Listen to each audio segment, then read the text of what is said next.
Meus queridos irmãos, eu quero complementar a todos com a paz do Senhor Jesus. Quero externar a minha gratidão a Deus pela vida de todos os inscritos aí do canal Rascunho da IBD. Nesta oportunidade, estamos aqui para mais uma aula da classe dos jovens, aula de número 6, que tem como título Olhando para a Direção Errada. A lição de hoje ela vai falar especificamente da personagem de Davi.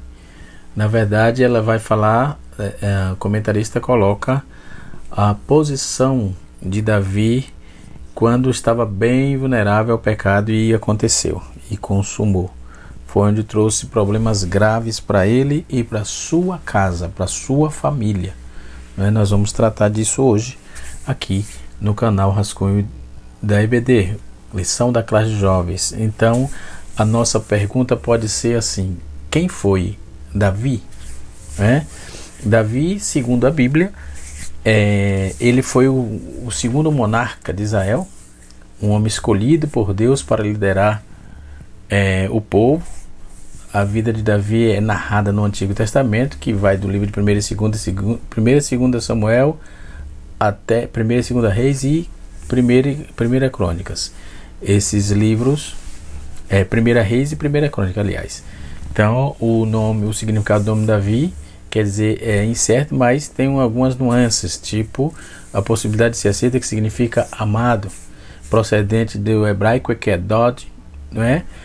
Que já foi aí sugerido em alguns que David, ou David, seria equiparado aí ao termo Davi Dum, o chefe oficial do exército. Se fosse deste caso, então Davi seria um título ao invés de um nome próprio, né?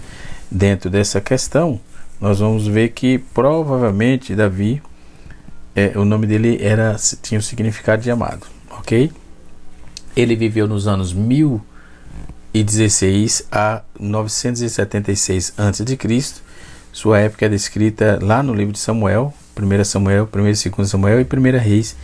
Foi um homem de várias habilidades, tendo sido guerreiro, político, poeta e profeta. Ele conseguiu uma proeza muito grande, que foi reunir as tribos de Israel em torno de uma nova capital, Jerusalém. Então, embora ele não tinha sido o primeiro rei, Israel conferiu o seu reino, a sua nova solidariedade, a uma nova direção espiritual, né? Então Davi tem uma proeza, é um dos personagens mais citados na Bíblia, né? Davi, ele vai a Jerusalém uma época e ele esvazia como oferta a água preciosa de Belém, ou seja, oferta de libação, ok? Que é oferta com líquido, né? Depois nós vamos ver em 1 Samuel, capítulo 2 Samuel, 1 Samuel 20, verso de número 35, que ele tinha uma amizade muito forte com Jonatas, e Jonatas foi avisar ele dos perigos que o seu pai Saul estava tentando causar em Davi. E a genealogia de Davi, né? Davi era filho mais novo de Jessé, pertencia à tribo de Judá, era neto da moabita Ruth com o judeu Boaz. Ele nasceu em Belém, numa cidade que ficava aproximadamente a 10 km do sul de Jerusalém. Seu pai era um homem rico, respeitado na cidade. Davi foi criado como pastor de ovelha. Essa profissão lhe ensinou muitas qualidades, muitas habilidades, né? Pois ele aí, em prática, ao longo de toda a sua vida, essas funções dele ele colocou em prática, né? Ele conseguiu assumir o trono de Israel. Ele demonstrou ter coragem, dedicação, cuidado com o povo, exercendo aí sua profissão de apacentar ovelhas. Então Davi enfrentou situações desafiadoras, como um urso e um leão, que ele cita em 1 Samuel capítulo 17, versos 34 a 37, né? E o texto afirma que Davi era ruivo, no hebraico é admone, ou seja, vermelho, e possuía boa aparência, não é? Boa aparência, conforme está registrado em 2 Samuel capítulo de número 16, verso 12. Nós vamos observar que uma vez ele foi ungido rei, e ele foi ungido por Samuel. A primeira vez que Davi é mencionado na Bíblia, o texto descreve na ocasião da visita do profeta Samuel a Belém. Deus havia rejeitado Saul como rei de Israel e revelou o seu sucessor, que estava na casa de Jessé, pai de Davi, obviamente.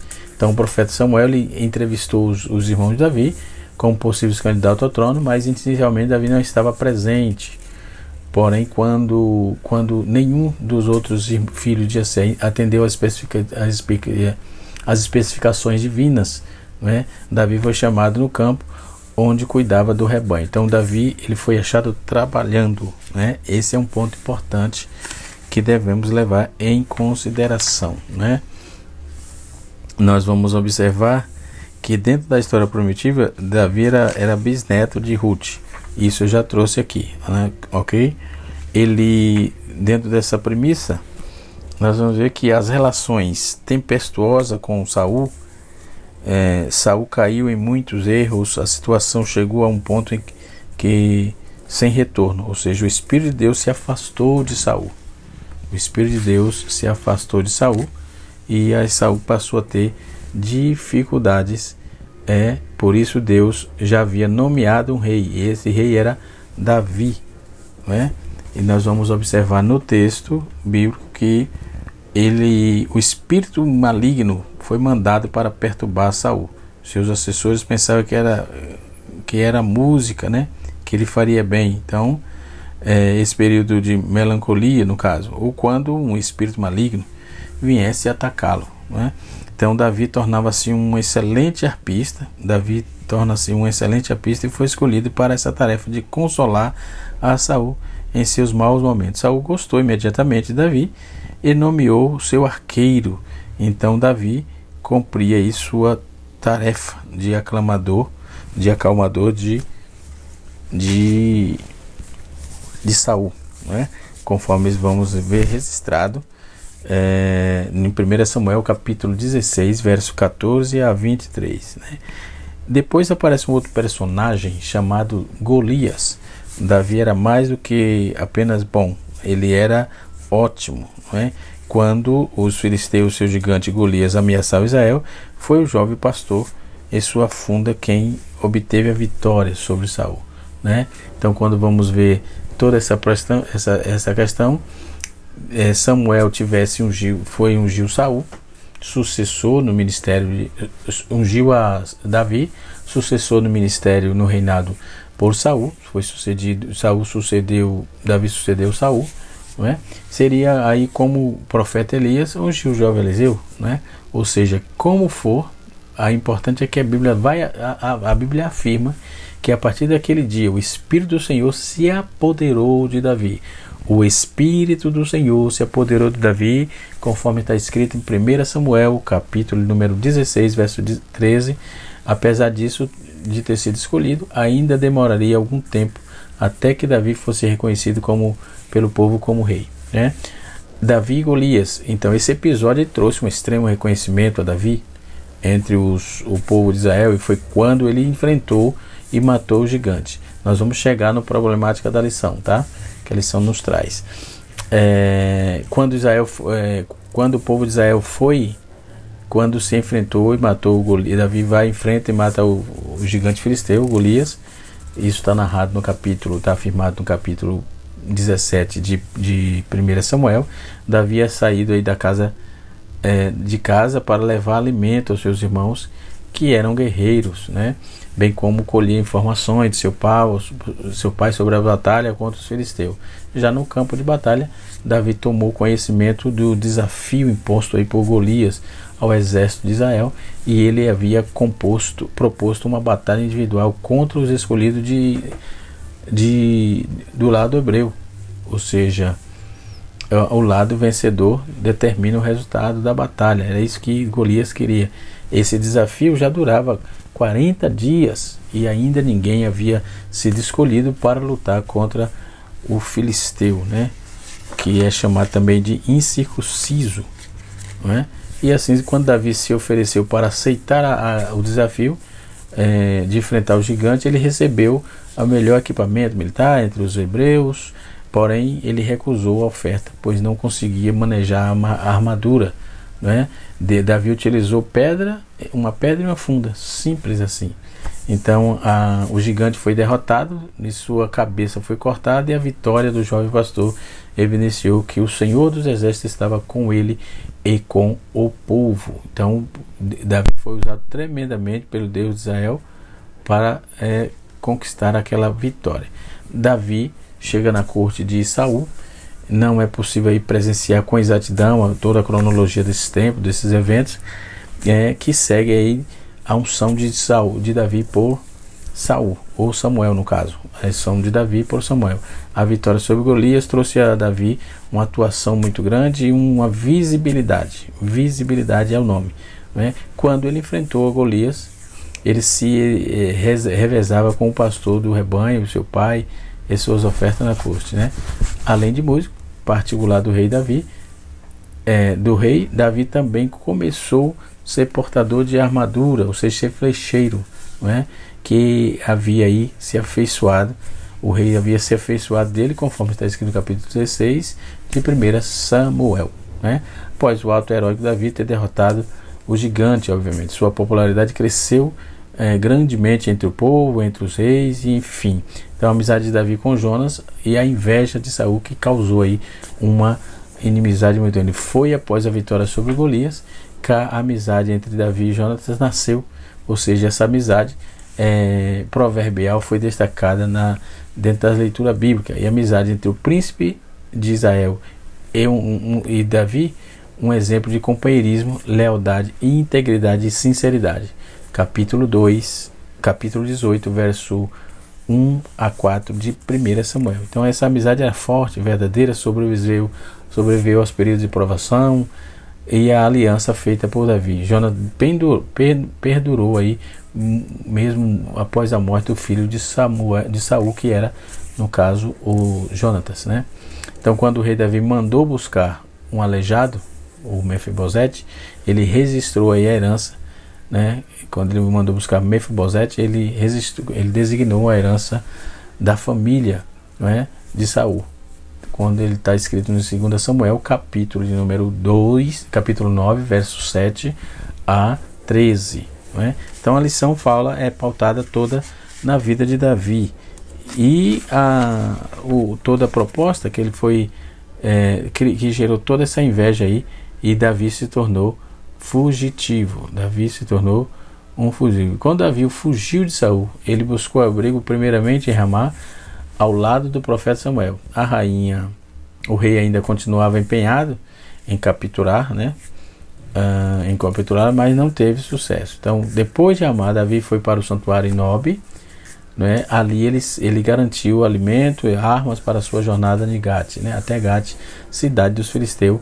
Foi nessa cidade onde Davi recebeu o treinamento que capacitou como um grande guerreiro, né? Então, nesse período, Davi também começou a formar um exército incomparável. Ele reuniu homens consideráveis dos miseráveis, devedores e descontentes. Entre seus leais companheiros, muitos eram hebreus, né? Isso é a caverna de Adulão, ok? Dentro dessa caverna, ele reuniu muitas pessoas problemáticas, né? Com débito e etc. Então, dentro dessa questão da história de Davi como rei, primeiramente, ele tornou-se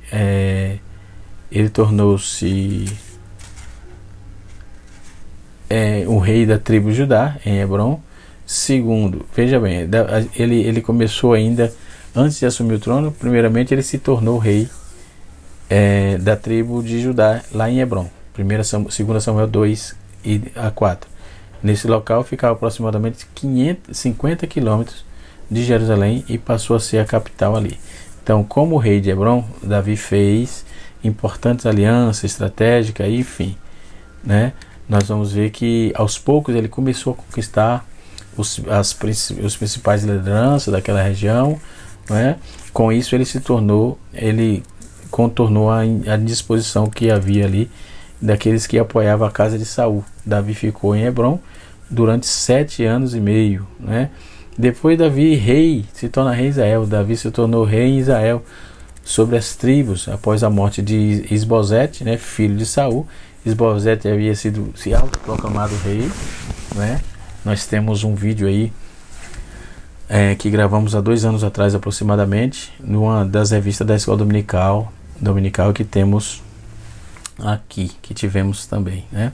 Alguns quando fala da instituição da historicidade de Israel, né? Alguns apoiadores de seu pai, por exemplo, um deles foi o antigo capitão de Saul, Abner, que também acabou sendo morto. Davi assumiu o trono de Israel ainda em Hebrom, porém aos poucos ele transferiu sua capital para Jerusalém, né? E desta forma ele se tornou rei também, primeiro a governar Israel com o império unificado, ou seja, ele conseguiu unir as tribos, né? Mesmo com a divisão que começou após a morte de seu filho, o rei Salomão, a dinastia davídica durou aproximadamente 425 anos, né? E já em Jerusalém, o rei Davi construiu o seu palácio no Monte Sião, após conquistar a região dos Jebuseus, em 2 Samuel capítulo 5, versos 6 a 9, registra essa história. Além dessas também ele construiu várias outras construções importantes. Davi também centralizou a adoração a Deus em Jerusalém, colocando a Arca da Aliança na capital do império, e desejava construir um templo para o Senhor. Porém, nesta tarefa Deus não lhe permitiu executar, ficando a cargo posteriormente de seu filho, né, de Salomão. O rei Davi também estabeleceu um poderoso exército profissional. Ele conquistou várias vitórias lendárias, como os Edomitas, os Filisteus, os Cananeus, os Moabitas, os Amonitas, os Arameus, os Amalequitas. Então o rei Davi edificou estrada, fortaleceu rotas comerciais, suas ações trouxeram grande prosperidade ao povo de Israel. Então ele fez um excelente governo como um bom político, né? E assim sucessivamente. Então, e agora vamos para o ponto principal. Depois de todas essas vitórias, de todas essas façanhas, não é? Aí vem o pecado de Davi. Foi um período de grande prosperidade de Israel, e Davi experimentou em seu tombo mais amargo ainda, onde conspirou e adulterou contra Betseba, conspirou contra a morte de Urias, esposa da mulher. Então o rei Davi foi duramente repreendido pelo profeta Natan, né?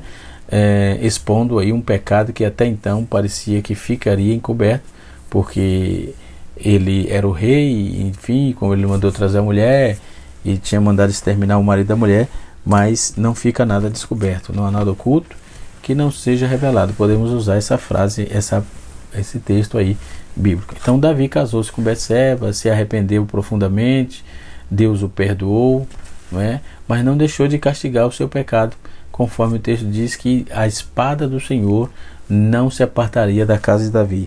E assim foi. Não se apartou da casa de Davi o tempo todo, não é? Davi nasceu seu herdeiro do trono, o rei Salomão. As consequências do pecado de Davi perduraram, puderam ser vistas claramente nas sequências históricas de Israel, conforme eu já disse, né? E aí nós temos aí o caráter de Davi. Depois temos Davi o salmista. O rei é descrito como um doce salmista de Israel, 2 Samuel capítulo de número 23, verso 1. O Antigo Testamento faz inúmeras referências a Davi, como tem sido aí um tipo de líder da adoração musical de Israel. Ele também foi um inventor de instrumentos musicais, um habilidoso compositor, não é? Conforme Amós 6, verso 5, conforme Números capítulo 12, verso 24 por diante, né? Então, de todos os salmos registrados na Bíblia, 73 têm autoria, título de Davi, e atribui a Davi. Alguns que são identificados como sendo salmos messiânicos, né? Salmos que falam sobre Messias, ok? Aí o que ocorre? Esses salmos messiânicos, na verdade, o próprio Jesus atribuiu a autoria dos salmos a Davi, conforme vamos ver em Levítico capítulo 20, verso 42. Então, e Davi no Novo Testamento? Nós vamos encontrar Davi também no Novo Testamento, não é? Muito bem. Dentro dessa questão, o comentarista Richard Phillips, ele diz assim: o sucesso tem um efeito desorientador sobre a maioria de nós, depois de lutar tanto tempo para chegar a tão sonhada posição no topo. deixemos-nos de fazer as coisas que nos levaram até ela. Ou seja, depois de tanto sacrificar os prazeres presentes em busca de um ganho futuro, é difícil não deixar de tudo de lado para se aproveitar o sucesso. Então, na verdade, Davi acabou caindo nessa armadilha, nessa problemática, né? No tempo de guerra ele estava ansioso, um homem que era segundo o coração de Deus, né? Então teve várias nuances de um líder que fracassou na sua missão, não é? No tempo de guerra ele estava ansioso, né? E ele estava olhando na direção errada, ele passeava pelo terraço, né? E ele acabou consumando aí o pecado de adultério, matando o marido da mulher. O soldado era um soldado honrado e ele colocou o homem na linha de frente da guerra e acabou o homem sendo exterminado. Quais as consequências da ação de Davi? Davi pareceu mal. O que ele fez pareceu mal. A espada nunca mais se apartará da tua casa, de contínuo cuidado para ter. Precisamos ter, é o cuidado que precisamos ter. Ou seja, quando Deus falou que a espada não se apartaria, não se apartou mesmo. Então, a forma que olhamos para as coisas que nos cerca também é a ocasião em que estamos. Pode ser o meio pelo qual seremos tentados. Entretanto, pode ser que é diferente de ser, é diferente de ser. Poder ser é diferente de ser. Ou seja, a ocasião em que não pode se tornar um elemento que facilite a ação de Satanás. Precisamos ter cuidado. Em tempo ocioso, então um homem segundo o coração de Deus, agora vai tratar de Davi. Ele estava ansioso. Eu preciso dizer que na época da sua tentação, ele não era um jovem com pouca experiência de vida, e sim um rei coroado, experiente, né? Em batalhas, como ao longo da vida, não é? Davi, ele tinha já experiência sobeja para não cair naquela tensão. Ao longo da vida de Davi foi, entre outras coisas, um homem dedicado ao combate, né? Por isso Israel estava cercada de inimigos. Davi daria continuidade à conquista que não foram terminadas, não é?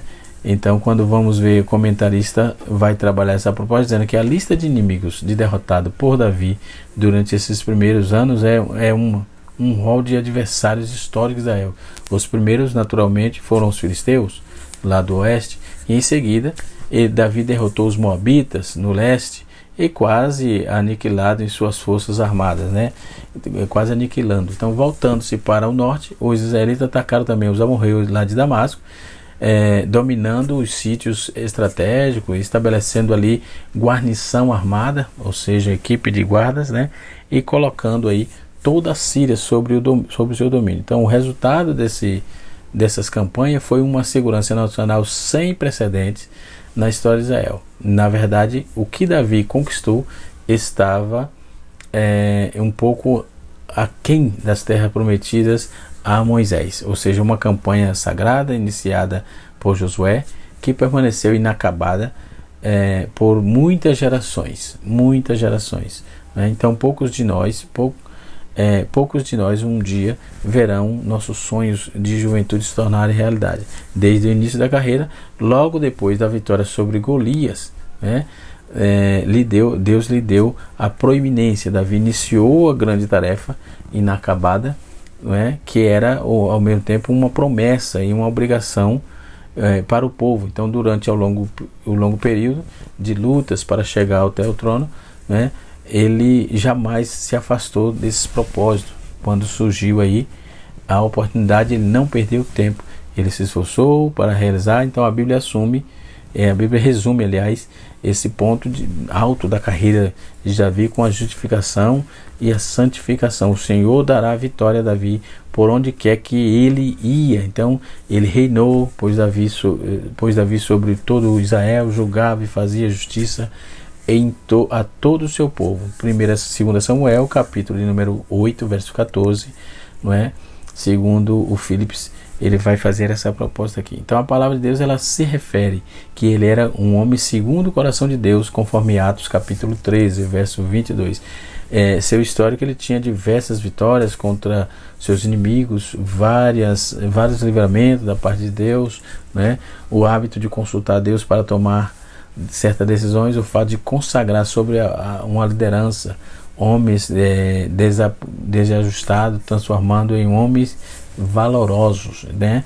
Então Davi era um homem que decidiu a Deus, que se dedicou a Deus, aliás, de forma especial, para que ele, o lugar de Deus não é somente a sua vida, pessoal, mas também deveria ser a vida da nação, ou seja, não era só pessoal, toda a nação estaria aos pés do Senhor, que era o desejo do Davi, não é? Então, se compararmos Davi e o seu antecessor Saul, veremos uma grande diferença que se trata da relação com Deus, ou seja, Davi se importava com Deus, Saul fazia pouco caso da vida espiritual. Eles são antagônicos, né? São antagônicos. Nós vamos ver que um homem de ação, Davi era um homem de ação, né? Davi, ele trabalhou a palavra de Deus, e mostra que a tentação de Davi aconteceu em um momento de guerra. Naás, rei dos Amonitas, faleceu e seu filho Nanum reinou em seu lugar. Davi se lembra de que Naás havia tratado com bondade, 2 Samuel, capítulo 10, verso 2, e decide enviar um mensageiro para consolar o novo rei, Nanum, inexperiente, né, no caso. Então houve aí uma ação de Davi para se aproximar, né, houve seus conselheiros, por causa da mensagem que Davi de serem espiões. Então o rei, ele rapa metade da barba, a metade da barba dos homens enviados por Davi, além de cortar as roupas de maneira que ficaram muito envergonhados. Então, como esses homens se tornariam Israel naquele estado, como é que eles ficariam, né? Ia ficar feio. Então Davi, sabendo do ocorrido, ele pede que os homens fiquem em Jericó até que as barbas crescessem. Então foi esse um ato de grande humilhação para os mensageiros enviados por Israel. Então o novo rei dos Amonitas certamente não aprendeu acerca do respeito enviado a estrangeiros, ou seja, isso lhe custou uma guerra desnecessária, né? Consequentemente foram dizimados, né? No tempo em que os reis saem para a guerra, que tempo é esse? É notório que Davi tinha sido um rei, que o rei Davi tinha sido generoso para com a memória de Naás, mas também na sua ação foi interpretada de forma errada, pois os amonitas, isso lhe custaria caro, né? Davi vencera muitos inimigos em sua jornada. Deus havia preservado de ser morto por Golias e por Saul também, e ele derrotou os filisteus, os amonitas, também os amorreus, né? Ou os arameus no caso, né?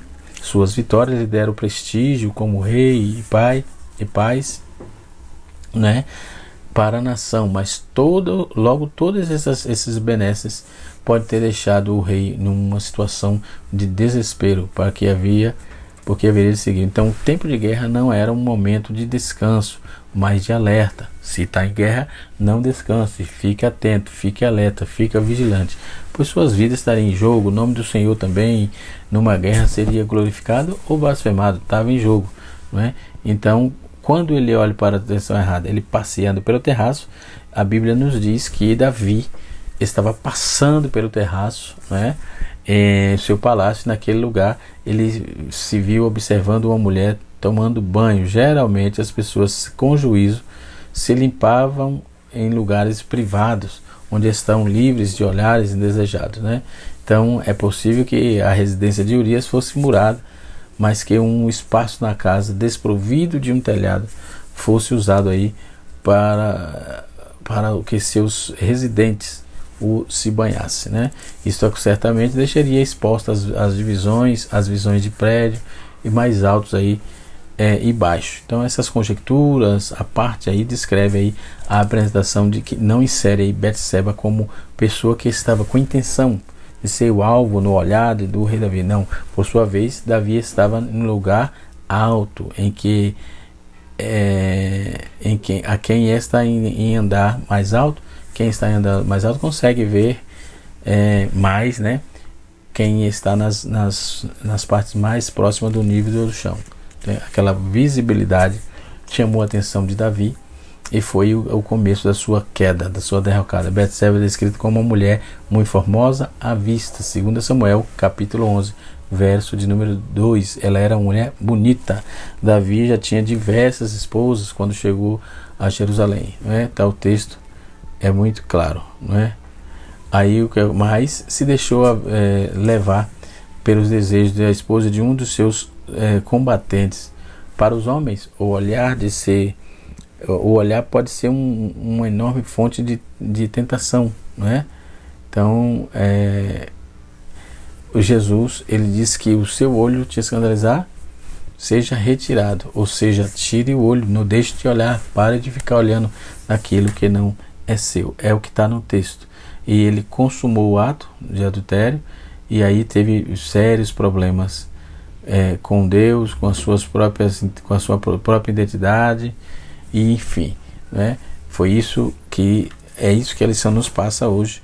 Não olhe para o lado errado, atente para Deus, olhe para os caminhos do Senhor, e assim você será abençoado. Deus abençoe todo, que o Espírito de Deus continue falando de forma graciosa e poderosa nos nossos corações, e até a próxima aula, se Deus assim nos permitir, ok?